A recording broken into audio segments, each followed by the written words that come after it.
Este es el podcast del Colegio de Contadores Públicos de Guadalajara, Jalisco. Acompáñanos en este viaje sonoro por el apasionante mundo de la contabilidad y las finanzas. Sean todos bienvenidos. Gracias por estar otra vez en este podcast del Colegio de Contadores Públicos de Guadalajara, Jalisco. La Ley de Prevención del Lavado de Dinero ha sufrido algunas modificaciones en los últimos años. La más reciente, y hasta donde tengo entendido, lo vamos a confirmar con nuestro invitado del día de hoy, pues entró ya en vigor en el mes de julio pasado, así que hoy hablaremos de este tema con quien nos acompaña. Es el licenciado Contador Público y maestro en impuestos, Miguel Ángel Vargas China, a quien damos la bienvenida en este podcast. ¿Cómo estás? Gracias por acompañarnos. No, al contrario, Víctor, gracias a ti por el espacio. Es un gusto saludarte en esta ocasión en el podcast del Colegio de Contadores. Y bueno, el nombre te decía antes de comenzar con la grabación, LFPORPI le dicen ustedes, ¿o cómo le dicen? Ley PORPI es como que la abreviación, ¿no? Algunos la llamamos LFPORPI, Ley PORPI. Ajá. La realidad es que es la abreviación de Ley Federal para la Prevención e Identificación de Operaciones con Recursos de Procedencia Ilícita, lo cual hace un nombre obviamente muy largo y muy complicado. Los colegas que nos dedicamos a este tema la llamamos Ley Antilavado, ¿no? Toda la gente la conoce como la Ley Antilavado, ¿no? La Ley Antilavado de Dinero. Justo ha tenido, me decías, contador, unas modificaciones recientes. Decías, fue el mes de julio donde se publica la última más reciente, pero ¿en qué consiste? O si no, inclusive antes de eso yo te preguntaría, ¿por qué surge una ley antilavado en México? Claro. ¿Cuál es el objetivo? Claro, mira, la ley antilavado, la ley PORPI, nació en México en 2012, se publicó en 2012, entró en vigor, me parece, unos meses después, porque contemplaba algunas disposiciones transitorias, algunas medidas que entraron en vigor algunos meses después, y nace precisamente para complementar el denominado régimen de antilavado, ¿no? Es decir, el régimen de prevención de lavado de dinero a nivel mundial es una iniciativa de diferentes organismos internacionales, Gafi, la ONU, diferentes comités y demás. Entonces, en México contábamos ya con una regulación desde hace muchos años que regula todo el tema de instituciones del sistema financiero, ¿no? Pero nos faltaba una ley que regulara determinadas actividades que el Grupo de Acción Financiera Internacional, el GAFI, tiene identificadas que pueden ser sujetas de ser utilizadas precisamente para llevar a cabo actividades de lavado de dinero o blanqueo de capitales, ¿no? Entonces, digamos, como respuesta a esas regulaciones internacionales es que en México en 2012 se publica por primera vez la Ley Antilavado de Dinero. Y entiendo que en este último cambio lo que se afecta de manera más significativa es la figura del beneficiario controlador, ¿cierto? Entre una de ellas, la realidad es que la reforma contempla un montón de cambios, algunos de ellos mucho más o menos importantes que otros. La realidad es que es una reforma relevante, amplia, me parece. Es una reforma, Víctor, que venía desde hace bastante tiempo, es decir, estuvo mucho tiempo ahí en la congeladora. Diferentes grupos parlamentarios habían presentado algunas iniciativas desde hace, no sé, 3 o 4 años. Y de alguna manera no habían avanzado. Y en los últimos meses como que recobró un poquito de mayor relevancia el tema y finalmente pues se llevó a cabo la publicación de la reforma en julio pasado, correcto. La motivación de la misma sería ¿qué cambiar? Es decir, cuando se crea en ese año 2012, sí, surge con deficiencias, en el camino se tiene que ir perfeccionando, o por qué fue necesario a 2025 la reforma. Cambios, sí. Mira, sí, la realidad es que la ley en su momento que se publicó contenía una serie de deficiencias, algunas dudas, algunos temas de mala redacción de la ley, algunas cuestiones que no eran muy precisas. Y eso junto con, la verdad es que se publicó la ley, entró en vigor, surtieron efecto las obligaciones, pero la autoridad no le dio durante muchos años el seguimiento al cumplimiento como tal.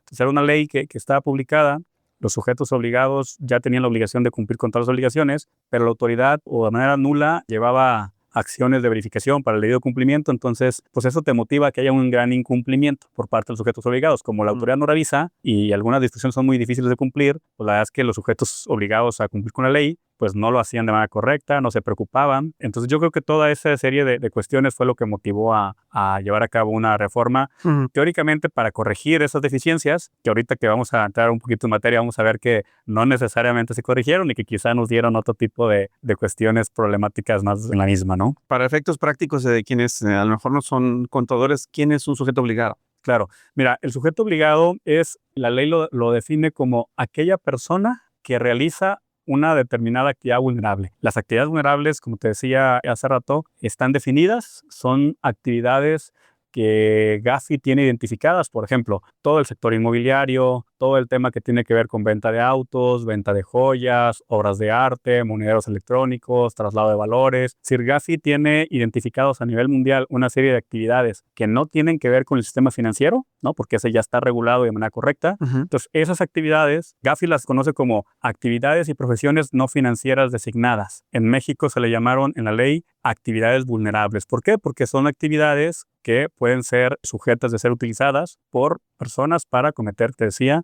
lavado de activos, lavado de dinero y demás, ¿no? El tema del lavado de dinero tiene, digamos, ese requisito indispensable. Para hacer o para caer en supuesto lavado de dinero, tiene que haber un precedente que tiene que ser un recurso obtenido de manera ilícita, de cualquier tipo, desde la evasión fiscal, desde la delincuencia organizada, de la venta de drogas, venta de armas, trata de blancas, lo que sea. El hecho de que posteriormente esos recursos se incursionen en la economía formal, precisamente eso es lo que se contempla como el lavado de dinero, ¿no? Y lo que busca esta ley precisamente es eso, es decir, identificar cada una de esas operaciones en determinadas actividades que pueden ser sujetas en mayor medida de ser utilizadas y llevar a cabo un régimen de prevención, como el nombre de la ley lo dice, y de identificación de las personas clientes que están viniendo con los sujetos obligados. ¿Quiénes son los sujetos obligados? Los negocios que llevan a cabo esas actividades. La venta de autos, la venta de inmuebles, la venta de joyas, el traslado de valores, incluso asociaciones del sector civil, temas de beneficencia. Es decir, hay una serie de actividades ya perfectamente definidas que son las que denominamos actividades vulnerables. O sea, no podría llegar un particular con un fajo de billetes y decir, te compro tantos carros a tantas casas. No es así de... No, porque la propia ley contempla, entre otras obligaciones, ciertas restricciones para determinadas actividades. No para todas, pero para determinadas actividades, y coches es una de ellas, hay una restricción al uso del efectivo. Entonces, precisamente por eso, ¿no? Por tratar de inhibir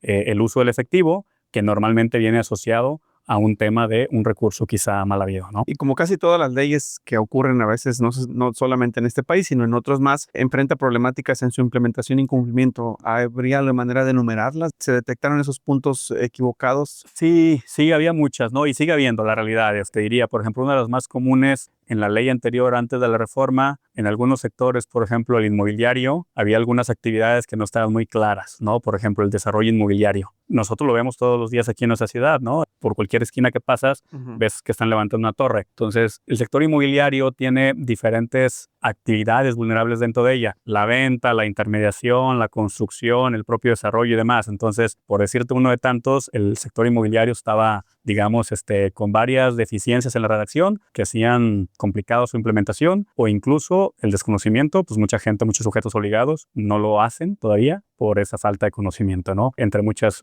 otras como tal. Ahora, en el sector inmobiliario me detengo un poco. ¿Es solamente el problema cuando se da la operación de compraventa del inmueble o de la unidad habitacional, o desde el proceso previo de la construcción? Porque ahí intervienen muchísimos proveedores. No, desde antes. Precisamente esa era la gran problemática, ¿no? Particularmente el tema de la fracción 5 del artículo 17 que regula el sector inmobiliario. Te decía, dentro de la propia redacción hay al menos 4 actividades. El desarrollo propiamente como tal, y la ley no contemplaba qué significaba desarrollo. Hasta 2016, me parece, ya explicaron. A través de una resolución en la que dijo, oye, el desarrollo inmobiliario, ¿qué significa esto? El hecho de que yo como inversionista, desarrollador, literalmente tome dinero de preventas, tome dinero de un crédito puente, de los propios socios, y lleve a cabo un desarrollo. O sea, es decir, compre un terreno y empiece a fincar sobre él. Esa parte es la que se definió como desarrollo inmobiliario, que originalmente en la redacción de la ley estaba. Sin embargo, no había una manera de cumplirla, ¿no? Entonces, es una de las tantas problemáticas, te digo, que había en la puesta en práctica y el cumplimiento de la misma, ¿no? Llegamos casi a la mitad de esta primera parte del podcast. Antes de irnos a la pausa, me gustaría saber de la parte del beneficiario controlador, específicamente, qué figura juega o qué papel juega en todo este proceso, para saber por qué es el que está más bajo la lupa. ¿Qué motiva que sea él a la persona que quieren encontrar? Claro. Mira, antes de explicarte, Víctor, esta parte de quién es, en qué supuestos y demás, tratamos de elegir este tema en particular, el beneficio controlador, porque te decía, en la reforma se contemplaron diversas afectaciones a las disposiciones, pero propiamente beneficiario controlador. Y beneficiario controlador es una figura que ha venido surgiendo con mayor relevancia en los últimos años. Y te decía antes de que empezáramos a grabar, hubo una reforma importante en materia fiscal, donde se reguló el beneficiario controlador para efectos fiscales netamente. La ley antilavado ya lo contemplaba desde antes. Entonces, el beneficiario controlador, Víctor, lo que trata es de tratar de entender o de identificar quién es la persona física, la persona natural, como tú y como yo, que está detrás de otra persona física actuando por cuenta de él, de una persona moral, una empresa, cualquiera que sea el tipo, o incluso de otras figuras jurídicas como pueden ser los fideicomisos, ¿no? Que típicamente personas morales y fideicomisos son muy utilizados para efectos de esconder, digamos, quién está detrás, ¿no? Entonces, es muy común que a nivel internacional veamos cierto tipo de delitos cometidos a través de entidades jurídicas, personas morales, empresas, fideicomisos u otras figuras que en otros países quizá encuentran, ¿no? Entonces, el tema de beneficio controlador básicamente es tratar de identificar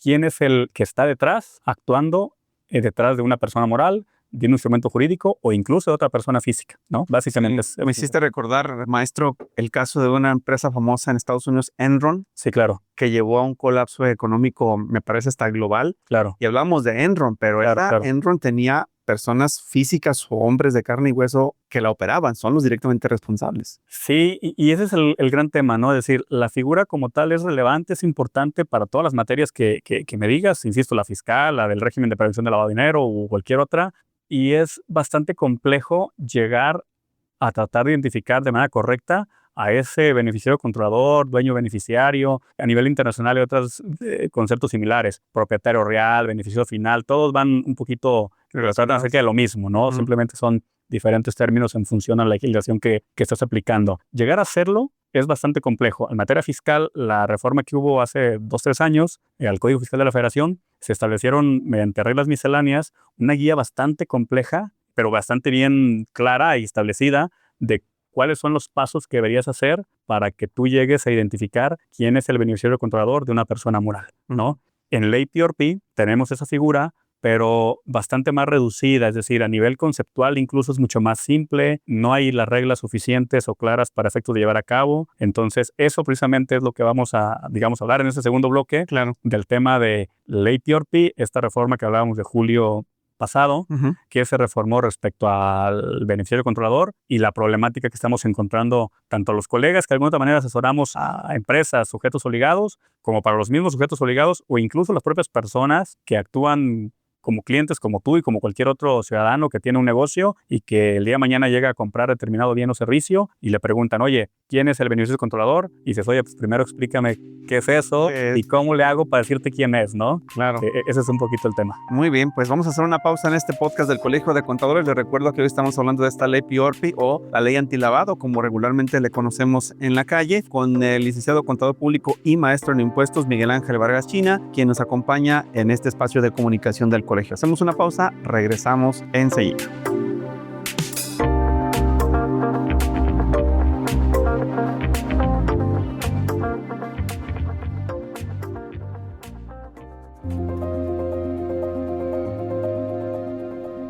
Del 3 de octubre al 13 de diciembre llega el Diplomado en Seguridad Social y Laboral 2025 del Colegio de Contadores Públicos de Guadalajara. Actualízate en relaciones laborales, sueldos, obligaciones ante la Secretaría del Trabajo, IMSS e Infonavit, y aprende a clasificar prestaciones, calcular pensiones y defenderte ante inspecciones. Te ofrecemos clases los viernes por la tarde y sábados por la mañana, en modalidad presencial o en línea. Aprovecha nuestras tarifas desde 890 pesos y 1,210 pesos, según el módulo de tu elección. El cierre de inscripciones es el 3 de octubre al mediodía. Asegura tu lugar ya en la página web del colegio o en el número de WhatsApp 33 12 65 09 42. Registra tu participación cuanto antes porque la seguridad jurídica no espera. Antes de continuar con el episodio, te comparto una oportunidad que no puedes dejar pasar. Si trabajas con empresas familiares o formas parte de una, presta atención. El Colegio de Contadores Públicos de Guadalajara, Jalisco, te invita a su Diplomado en Gobierno Corporativo y las Empresas Familiares 2025. Un programa diseñado para ayudarte a profesionalizar la gestión, institucionalizar procesos y fortalecer la continuidad de las empresas familiares. Tendrás acceso a ponentes expertos, contenidos actualizados y casos prácticos que te prepararán para enfrentar los retos actuales con visión estratégica. Iniciamos el 22 de agosto y puedes tomarlo de forma presencial o en línea según tus necesidades y disponibilidad de tiempo. Para más información e inscripciones, Entra a la página web del Colegio de Contadores o comunícate al 33 36 15 70 90 desde las extensiones 104, 105 o 106. También puedes escribirnos por WhatsApp al número 33 39 48 04 76. Diplomado en Gobierno Corporativo y Empresas Familiares 2025. Impulsa el futuro de tu empresa con estructura, visión y liderazgo.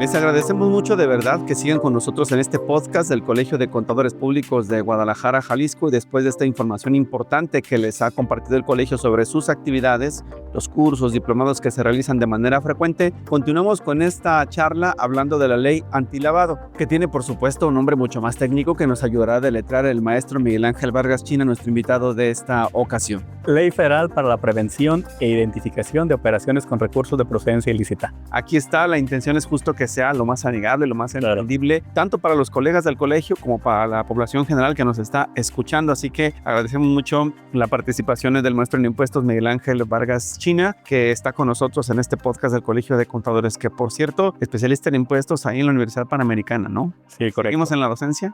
Sí, cada vez menos porque luego de repente ya no hay tiempo, ¿no? Pero ya sabes, siempre hay que estar ahí tratando de recordar conceptos. Y además con la certificación en prevención del lavado de dinero por la UIF, que es, ¿no?, digamos, de lo mejor para poder estar siempre al día. Sí, la UIF se sacó precisamente cuando esta materia tuvo mayor relevancia en actividades vulnerables. La UIF sacó esta certificación en actividades vulnerables, entonces bastante complejita la verdad es que la certificación. Hay una tasa de aprobación, digamos, muy baja de los que aprueban el examen de certificación, pero sí, certificado. Muy bien, pues de regreso a la conversación, maestro, vamos a hablar de, en la práctica, Claro. los problemas que se están enfrentando con esta ley Priorpi. Sí. Es decir, ya se aprobó la modificación, ya entra en vigor. ¿Qué repercusiones ha tenido? ¿Cuáles son los principales problemas que ustedes como especialistas detectaron en campo? Claro, mira, justo te comentaba, ¿no? Al momento que empezamos a leer el texto de la reforma ya publicado, que entró en vigor, te encuentras, lo conocíamos desde el antecedente porque ya había estas iniciativas y demás. Finalmente la aprobación que se dio no fue tan diferente a las iniciativas que había, de tal manera que ya sabíamos el contenido de las reformas que venían. Hay un montón de reformas importantes, Víctor, pero te diría que muchas de ellas, o las más trascendentales, afortunadamente van a entrar en vigor en un periodo posterior por disposición transitoria. Muchas de las obligaciones, por ejemplo, el tema de que los sujetos obligados tienen que contar ahora con sistemas automatizados, un tema de auditoría, cosas de ese tipo, por disposiciones transitorias entran en vigor de manera posterior. Pero una de las reformas que me parece que mayor causó ruido precisamente entre los colegas fue esta del tema de beneficiario controlador, ¿no?, de la que estamos hablando el día de hoy. Y esa reforma en particular entró en vigor prácticamente al día siguiente de la publicación. O sea, en esa disposición particular que reformaba la figura del beneficiario controlador, no contiene una disposición transitoria para entrar en vigor en un periodo posterior, sino que entra en vigor al día siguiente de su publicación, ¿no? Pero ahí sí nos decían un antes y un después, ¿no? De cómo se hacían las cosas y cómo se tienen que empezar a hacer. Sí, fue un cambio trascendental porque anteriormente, en la ley anterior, antes de la reforma, se contemplaba una figura decía, es dueño beneficiario o beneficiario controlador, que es un poquito lo mismo.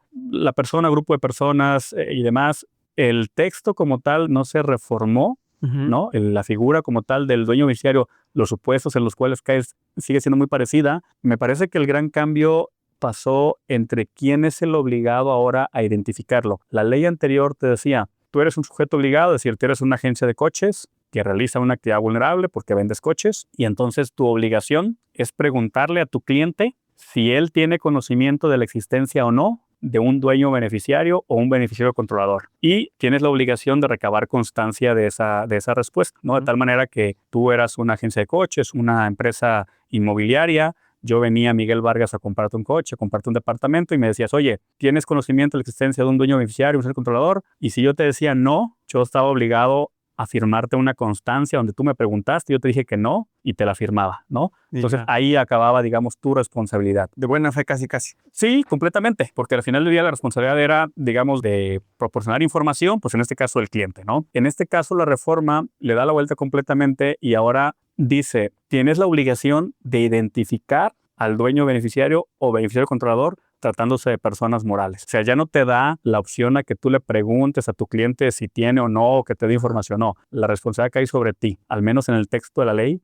Así te lo dicen, no te Con lo documentos menciona. y todo. Sí, claro. Es decir, no basta con, en el caso de la reforma, antes de la reforma, perdón, no basta con el simple dicho, había que recabar la documentación correspondiente que soportara ese dicho, ¿no? En este caso, la obligación recae sobre el sujeto obligado. Y también parte del cambio trascendental de la reforma es que ahora sí te define que en el caso de personas morales, sí o sí hay un beneficiario controlador, ¿no? Y tendrá que ser una o más personas físicas. Entonces, si haces un poquito el recuento y dices, oye, yo soy una empresa del sector inmobiliario, soy una empresa joyera, entonces le voy a vender hoy a una persona moral, entonces la responsabilidad de identificar a esta figura de beneficiario controlador ya recae en mí.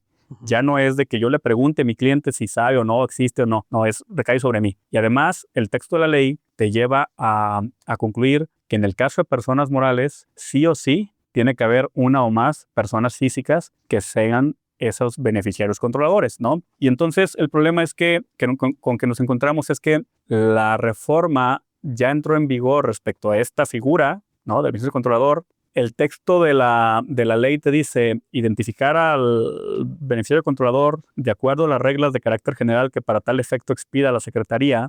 Y todo mundo pensamos, los colegas que hemos leído esta reforma, concluimos o pensamos que se tienen que emitir reglas de carácter general nuevas, donde la autoridad nos diga bajo qué términos y mediante qué procedimiento tenemos que llevar a cabo esa identificación de ese beneficiario controlador, ¿no? Yo te decía que en materia fiscal, hace algunos años, 2 o 3 años, se reformó el Código Fiscal, en donde se incluyó la obligación para las personas morales de identificar a su beneficiario controlador, pero se establecieron reglas bastante extensas, pero en cierto sentido más claras, donde te decía la manera en la que debías llevar a cabo esa identificación. Y te daba un orden de prelación. La regla te decía, primero vas a identificarlo en estos términos, quizá por tema de estructura accionaria. Oye, ¿quién tiene la mayor porcentaje del capital, ¿no? Si fueran 3 o 4 o 10, ¿no? Claro. Y si no lograbas identificar de esa manera, quizá te llevaba a otro supuesto, que es el control. Oye, porque también es verdad que puede ser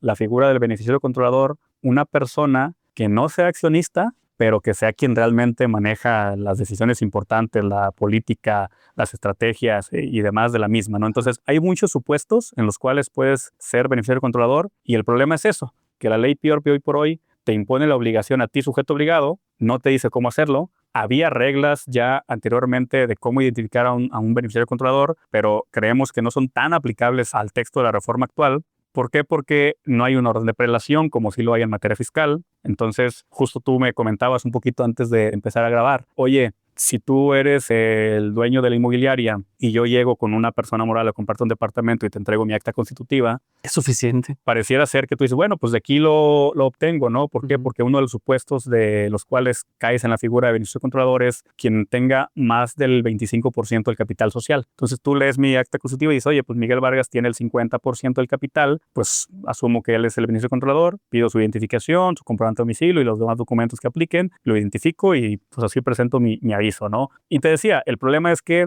¿qué te parece que esa acta constitutiva haya sufrido modificaciones posteriores y yo no te las haya entregado a ti, sujeto obligado? Entonces estarías prácticamente identificando de manera incorrecta y presentando un aviso de manera incorrecta de una figura pues, que no está actualizada, ¿no? Entonces esa es la gran problemática que estamos teniendo hoy en día. Por un lado, la responsabilidad de la identificación se le transfirió al sujeto obligado, no existen reglas claras, puedes caer en diferentes supuestos, entonces hoy por hoy todo el mundo estamos un poquito a la expectativa de, oye, cumplo con las reglas anteriores. Me espero a las nuevas. Me espero a las nuevas. O no va a haber nuevas. Creemos que se la tienen que emitir. Sí. El gran problema de esto es que la autoridad digamos, en ejercicio de visitas de verificación, ¿no? Ha tomado, por el propio desconocimiento de la propia autoridad, ha tomado, digamos, ciertas actitudes, quizá por desconocimiento, que han puesto pues en riesgo a los sujetos obligados en términos económicos, ¿no? Entonces, claro que vemos la posibilidad de que el día de mañana llegue la autoridad y te diga, oye, ¿por qué no identificaste al beneficio controlador de tal persona moral? Entonces tú vas a decir, oye,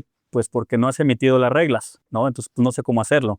Y entonces la autoridad perfectamente te puede decir, no, espérame, las reglas ya estaban emitidas anteriormente. Te diste ceñir a estas. Exactamente. Pero también existe la parte contraria, ¿no? Oye, yo actúo de manera un poco más preventiva, más desde la parte de la prevención, y entonces identifico a una persona en términos de las reglas anteriores, pero quizá no era una documentación o una información actualizada, y yo presento información falsa o errónea en realidad porque no estaba actualizado, y también eso puede traerme repercusiones, ¿no? Tanto económicas como eventualmente verme involucrado en un tema de algún tema penal, ¿no? En el caso de que esa persona moral tuviera un delito el día de mañana, un procedimiento, ¿no? Entonces, esa es la problemática que estamos obteniendo hoy por hoy, ¿no? Modifico las reglas, Claro. te obligo a hacer algo, no te digo cómo, pero si te equivocas es tu culpa.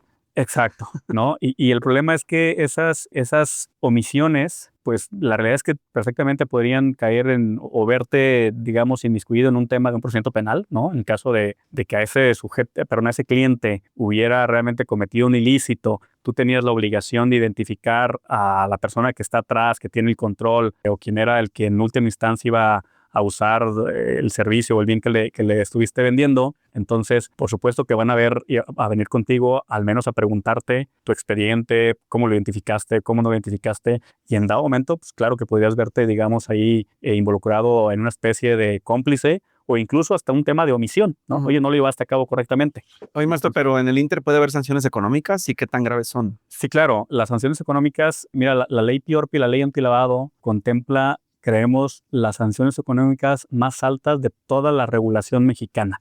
O sea, en materia, por ejemplo, de comercio exterior, me parece, hay multas muy altas, pero en ley PIORPI hay multas muy, muy, muy altas. Por ejemplo, en este caso, si no identificas correctamente a un cliente o a esta figura de beneficiario controlador, puedes caer en sanciones que van de rangos desde, ahorita te digo el monto en pesos, porque la ley los contempla en salario mínimo, en salarios mínimos, en UMAS hoy por hoy. UMAS, sí. Exacto, pero pueden caer desde los 250,000 pesos aproximados hasta el 1,000,000 de pesos por cada operación. Uy, un joyero, imagínate. Joyero, una agencia de coches, un sujeto ligado que tiene 300 operaciones, imagínate que está tomando una política equivocada de identificación de clientes o de beneficiarios controladores, y resulta que a lo mejor cae en 100 de esas operaciones fueron a personas morales y no lo realizó correctamente o no lo realizó, y entonces la autoridad, en ejercicio de la práctica de visitas de verificación, le impone sanciones y se va a la máxima, pues son 100 millones de pesos mensuales, porque es una por operación. Si te revisa un año, pues a lo mejor ya caíste en 1,200 millones de pesos. Es una cosa impagable, es una cosa que puede llevar a la quiebra cualquier negocio, ¿no? Afortunadamente, la autoridad en estos casos, y lo que nos ha tocado ver en la práctica, es que cuando impone sanciones, las impone por el importe mínimo dentro del rango. ¿Por qué? Porque se evita de alguna manera tener que justificar en un juicio el por qué tomó un rango o una cantidad mayor. Entonces se impone la cantidad mínima y se evita, digamos, un tema de, oye, tuve que justificar por qué razón le impuse la máxima en función a su capacidad económica o en función a lo que sea, ¿no? Entonces impone la mínima. Pero esa mínima, pues de todos modos, en un volumen importante, te lleva a una cuestión, pues, delicada, de que puede poner en riesgo la continuidad del negocio, ¿no? El daño es el mismo, ¿no? En la operatividad. Claro, exactamente. De todas las mínimas por 3 años. Exactamente. Pues ahí quedas, ¿no? Sí, completamente. Para terminar, maestro, ¿qué mensaje le darías a las personas interesadas en el tema? ¿Qué hacer si quieren saber más acerca de esta ley antilavado? Las más recientes reformas y su implicación en materia de lavado de dinero. Claro. Mira, Víctor, yo te diría los contadores, los abogados, los asesores de negocio, de alguna otra manera nos hemos vuelto los asesores de cabecera de nuestros asesorados, en este caso, de nuestros clientes. Entonces creo que lo mínimo que debemos hacer hoy por hoy es estar al tanto,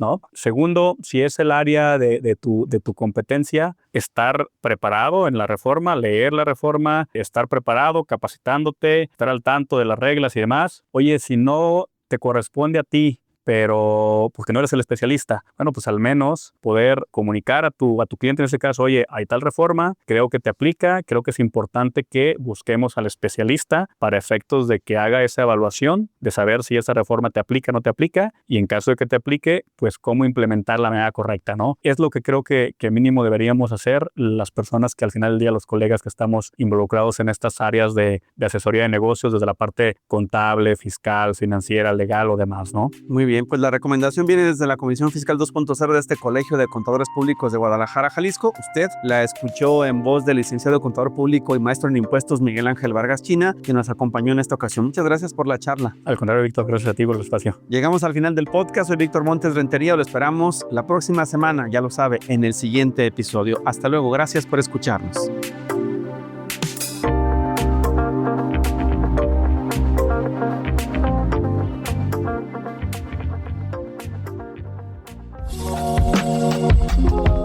Gracias por escuchar este podcast del Colegio de Contadores Públicos de Guadalajara, Jalisco. Te esperamos en el siguiente episodio. Hasta la próxima.